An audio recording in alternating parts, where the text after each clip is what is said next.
Freedom Tower out in the distance there. I don't. For some reason, I was thinking of 9/11.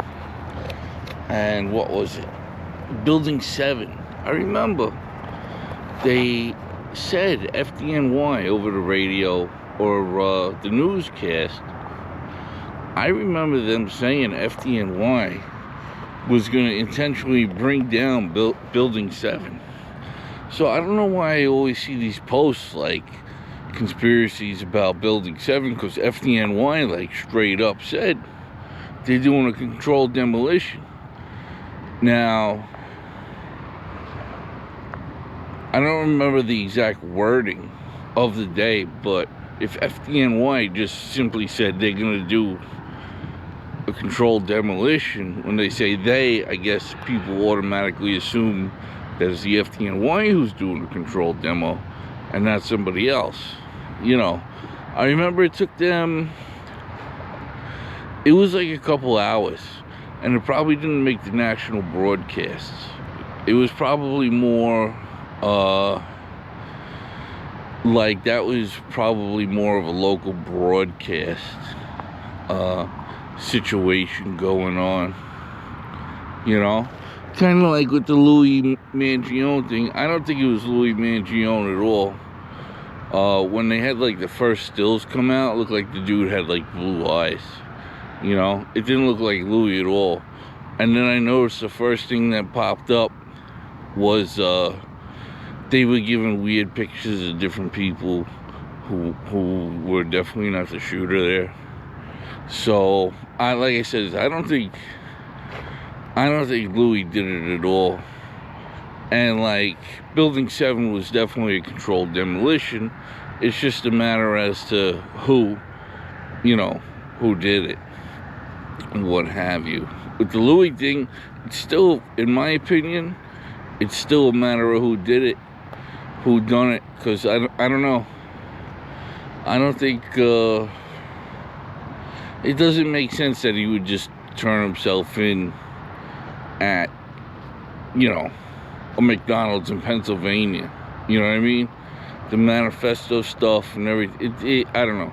It doesn't make sense to me. Why wouldn't he just turn himself in on the scene, you know, and much sooner? And why would he still have all the, you know, all the shit all over him? You know, all the evidence and everything too. You know, I don't know. It doesn't make sense. He did it to get caught in the first place. He might have been able to get away with it.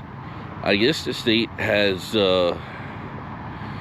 good evidence on him because they're asking for the death penalty, but I don't know. I don't think it really adds up with the Mangione thing, honestly. Really, I mean, he could have, like, they can't find illegal immigrants over here. He could have just melted away into New York City easily enough. You know, I don't even know how they were looking for a picture out in fucking out in Pennsylvania. Like, were they posting flyers of Luigi out in Pennsylvania? Because they weren't posting anything around here in New York City. That's for sure. You know, you could, like, nobody knew who nobody had like photos of the killer or anything like that. So the whole thing is very suspect surrounding Mr. Luigi there. You know, hey, more power to him.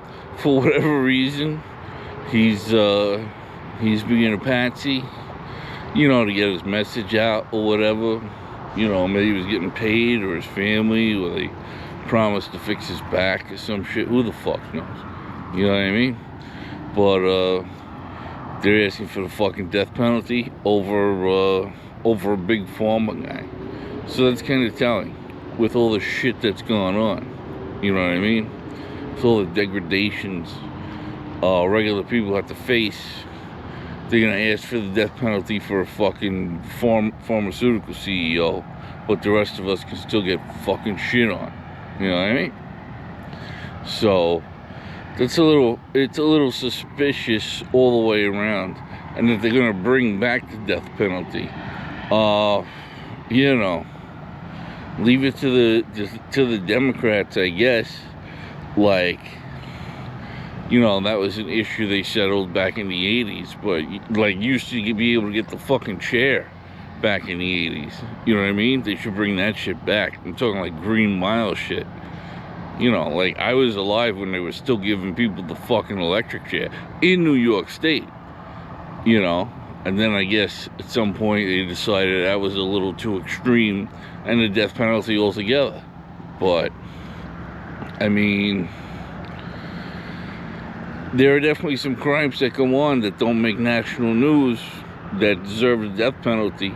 You know, however you feel about capital punishment or whatever, some of these motherfuckers deserve it.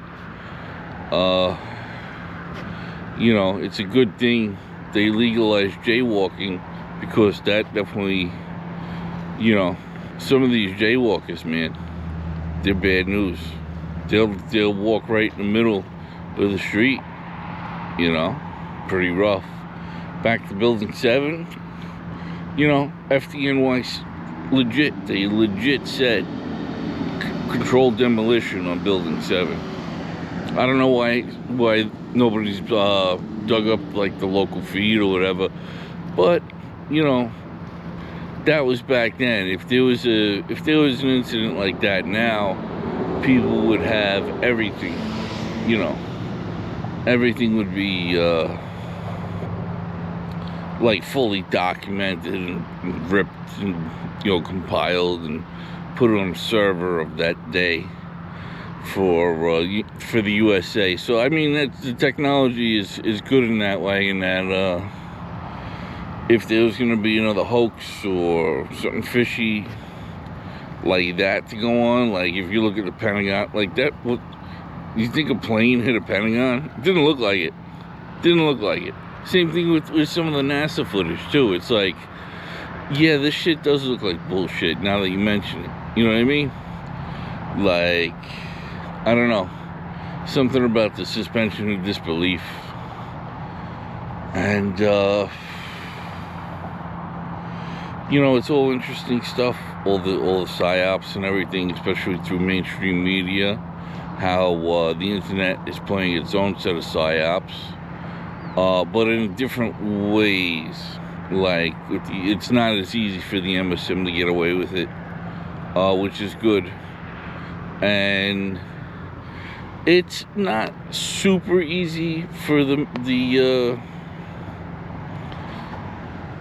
you know, it's not super easy to get away with it on the internet, you know, which was kind of the promise, which is like, you know, people should know the shit, you know what I mean? If it's on the internet, you know, what's real, what's fake, you know, the narratives,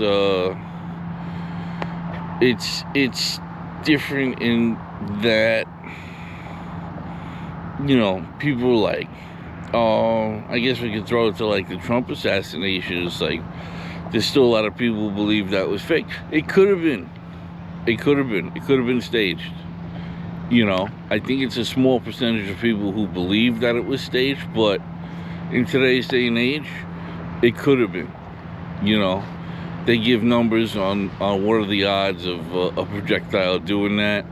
You know, rubber bullets and stuff like that. And it's like, just because I'm a fan of Trump doesn't mean I'll disregard those, you know, it's a possibility.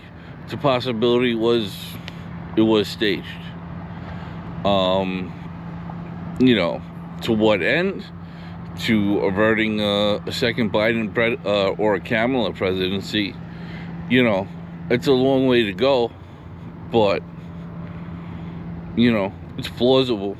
Even if the only people who speak it out loud are like super far, like, left-leaning people, you know. And for the right-leaning people, it's like fucking 2 inches away from big fucking problems here. If people start assassinating political opponents, then, I mean, the whole premise of the police security state kind of falls apart. And then it's just you know, spiral into like a hot war, you know, rather than a cold war. a cold civil war or some shit like that. You got the weaponized court systems, which is odd, because I thought the U.S. DOJ was, the courts were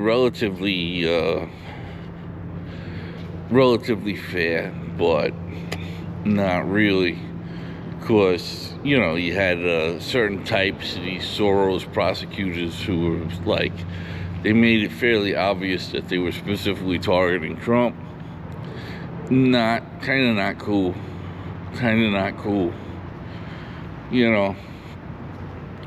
And then you see how it trickles down. It's like, hear stories of judges letting, like, gangbangers with guns go back out onto the streets just because they're like a naive judge, or pretending to be like super naive. You hear some of these paralegals saying, like, they let the same 15-year-old with a gun like back out. They probably hold on to the gun, but they send him back out onto the street. And then when he comes back in front of the judge is like, why are you back? I was nice to you. And like, that's just, that's just how the paralegal related to me. But like, at some point, it's got to be enough is enough. But I mean, it's well known that the bangers in these fucking shithole places, they use the kids because the judges let them go, and they're reusable. Whereas how it used to be is there was like zero tolerance for any of the gun shit, and they would keep him in juvie till he's 18, and then one and you're done sort of thing. And now it's kind of more like a revolving door for the gun stuff. But you don't hear about the gang stuff too often. You hear the detective squad crying about it, but like the newspapers, I haven't seen too much. Like, if the gangs are running things, they're running super quiet. In today's internet age, like, they just use dark web, or with the Signal app and shit like that. They can do things quietly. So there's really no need for anybody to like be repping on the block, you know what I mean? When there's apps and direct payments and shit like that, you know what I mean? Doing digital, just doing digital deals. No cash on the streets or any of that shit, Maybe scraping bottom of the barrel, maybe. But like, even junkies have cell phones now these days. So it's like, like, everybody's got a cell phone. Like, if even like a homeless people, they give like cell phones to homeless people, and then you just buy drugs off of the thing. What's your Venmo, what's your WhatsApp, bing bang boom, whatever. Oh, I changed, here's my new number, big deal. It's not like you have to fucking sit on the corner and sell to fucking strangers anymore. So you got your clients, you got your plugs, and I don't think the gangs dealing, it's probably more high tech, one might imagine, these days. Like, oh, get me this guy's fucking group chat, you know what I mean? Or like, I gotta hack this dude's phone, for the fucking Venmo, for competition and shit like that. And then this whole dark web thing for shrooms and shit, like, whatever. I don't do drugs, and I don't endorse the selling of them, and I don't endorse fucking gunfights in the street over them either. It's like, what do you consider territory now when everybody can just fucking move around with Uber and talk to whoever the fuck they want to talk to, you know? It's like you just fucking like two people just fucking Uber to a fucking Popeyes somewhere else, you know what I mean? Then nobody knows what you're doing, so it's kind of more private in that way. But apparently there's still gang activity in the it's like Judge Dredd shit. You got some clever boys up in the apartments up there doing whatever the fuck they're doing, you know. Whatever it is, it's not street level shit. Like on the street level, so to most appearances, it's not like the old days where you had to fly colors and shit like that. Doesn't make any sense. You know, if you're still flying colors and shit, like in today's day and age, you're fucking doing it way wrong. You know, high-tech age. What do you do? So what do we talk about? Building 7.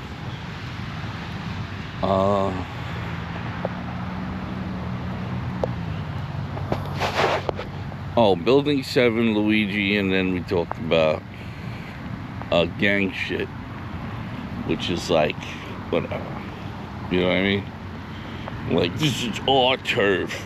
Like the hipsters do that in Williamsburg. But it's like, this is our vibe spot. We vibe like this. And then on the next block, we vibe like this. And it's like, okay. Big fucking deal. Right? Who gives a flying fuck? You know? Block to block. Who fucking cares? You know? Whatever. And all the drugs are legal. You know, everybody's on fucking whatever people take there. The fucking Adderall. And like, everybody's got a prescription for everything, so it doesn't even fucking matter. You know? It's like, fuck, I got a script from my doctor for anything I fucking want. You know what I mean? Except an opioid. But if it's meth, you just get your fucking, you know, like legal meth or whatever. So there's really like no need. They got the dispensaries, so like any bickering over weed is kind of pointless. Although I'm sure it still happens. And then the other shit I have no clue about, you know. The shroom and LSD guy's never been like super aggressive, as far as I know. And I don't know. I don't even know if opioids and fentanyl are still in fashion. I haven't heard anything about it. Either because it's not going, people ain't doing it, or it's just not like, you know what I mean? I don't know. I'm out of the loop when it comes to that shit. Other than I think my fucking tenant is or was into that shit. You know, she still has fucking weird people delivering packages during the week. Weird looking individuals delivering weird packages during the week. Sizable packages too.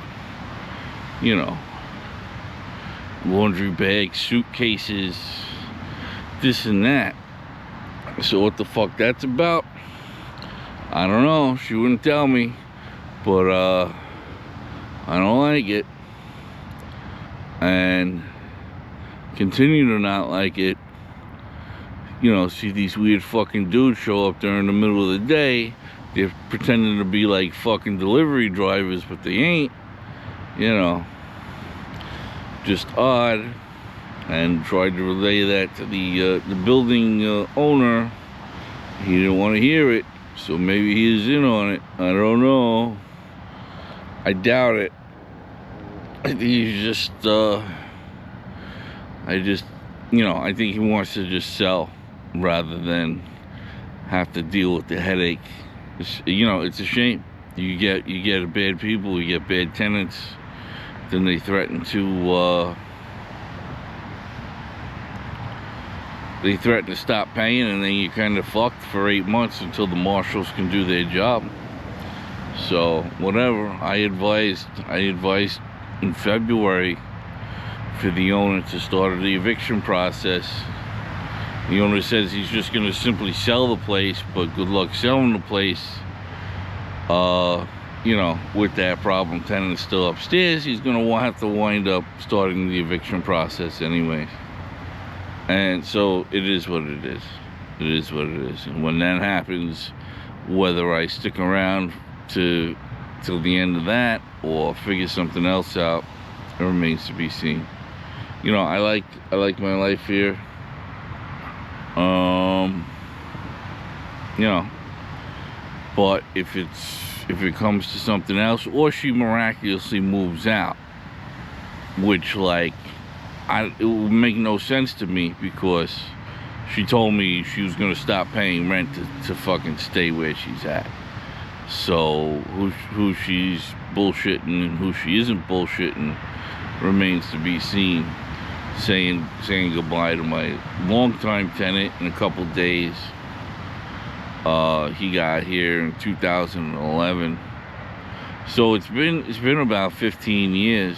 He got here around Hurricane Sandy time, so a little less than 15 years, and it's a shame. You know, he had a nice little thing going, but he always knew he was going up to Vermont, and he had a family member have an injury, so he's actually needed up there, so it works out good for him. And then it's me stuck here with the same situation. Not really stuck. I got enough dough to just wash my hands of it all together, but you know, like I says, I like it here. I think it's a mistake to sell the house once that wealth is dispersed. You know, it'll be hard to get it back all in one spot again, you know, if ever.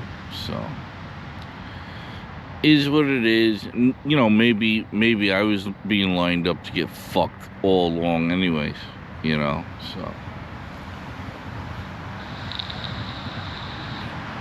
could never discount that. You know what I mean? I didn't pass my test of responsibility or whatever the fuck, but I also didn't expect whatever the fuck happened to me last year to happen either. So, meh. What are you gonna do? I gotta let it roll off my back like a duck in water.